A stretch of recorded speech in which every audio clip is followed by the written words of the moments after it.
कर्तव्य भावना से भारतीयार जी के योगदान को जन जन तक पहुंचाने के लिए हो सके उतना प्रयास किया है।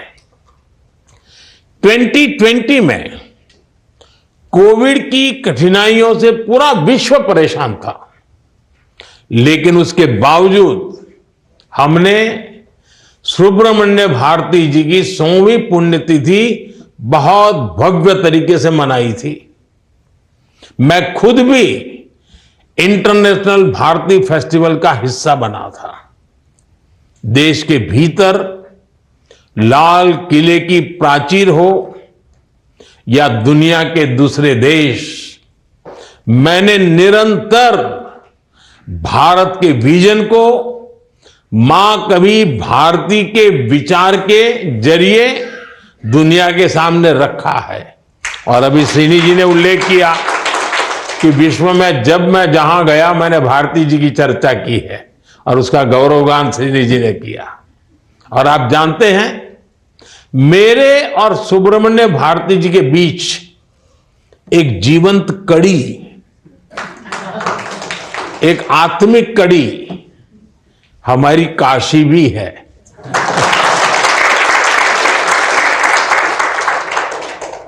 मेरी काशी से उनका रिश्ता, काशी में बिताया गया उनका समय, ये काशी की विरासत का एक हिस्सा बन चुका है। वो काशी में ज्ञान प्राप्त करने आए और वहीं के होकर रह गए। उनके परिवार के कई सदस्य आज भी काशी में रहते हैं और मेरा सौभाग्य है, मेरा उनसे संपर्क है।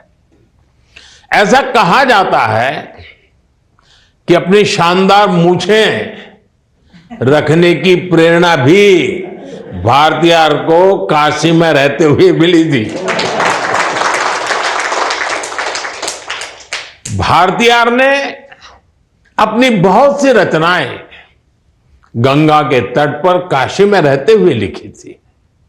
इसलिए आज मैं उनके शब्द संकलन के इस पवित्र काम का काशी के सांसद के रूप में भी स्वागत करता हूं, अभिनंदन करता हूं।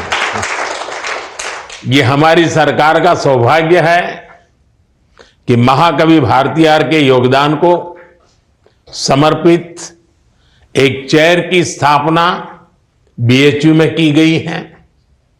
साथियों, सुब्रमण्य भारती ऐसा व्यक्तित्व सदियों में कभी एकाध बार मिलता है।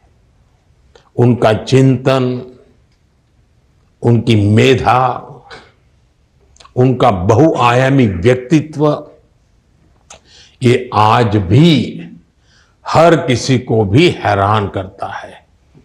केवल 39 ईयर के जीवन में भारती जी ने हमें इतना कुछ दिया है जिसकी व्याख्या में विद्वानों का जीवन निकल जाता है।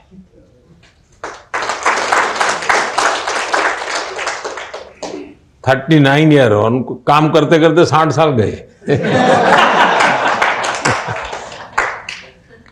बचपन में खेलने और सीखने की उम्र में वो राष्ट्र प्रेम की भावना जगा रहे थे।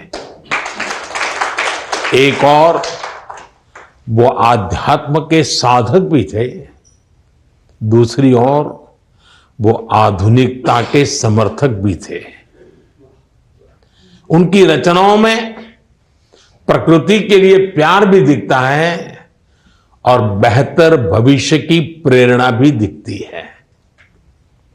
स्वतंत्रता संघर्ष के दौरान उन्होंने आजादी को केवल मांगा नहीं, बल्कि भारत के जनमानस को आजाद होने के लिए एक जगजोरा भी था। और ये बहुत बड़ी बात होती है। उन्होंने देशवासियों कहा था, मैं तमिल में ही बोलने का प्रयास कर रहा हूं, उच्चारण दोष के लिए आप सब विद्वज्जन मुझे माफ करना। महाकवि भारतीयार ने कहा था, ऐन्द्र तृणीयम इंद सुंदतिर दागम, ऐन्द्र मड़ियुम एंगल अड़ी मेइन मोगम।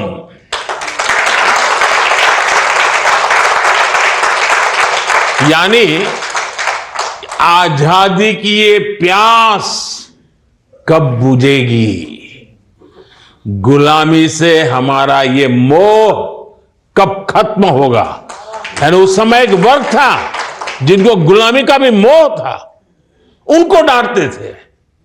गुलामी का ये मोह कब खत्म होगा, ये आवाहन वही व्यक्ति कर सकता है जिसके भीतर आत्म अवलोकन का साहस भी हो और जीतने का विश्वास भी हो।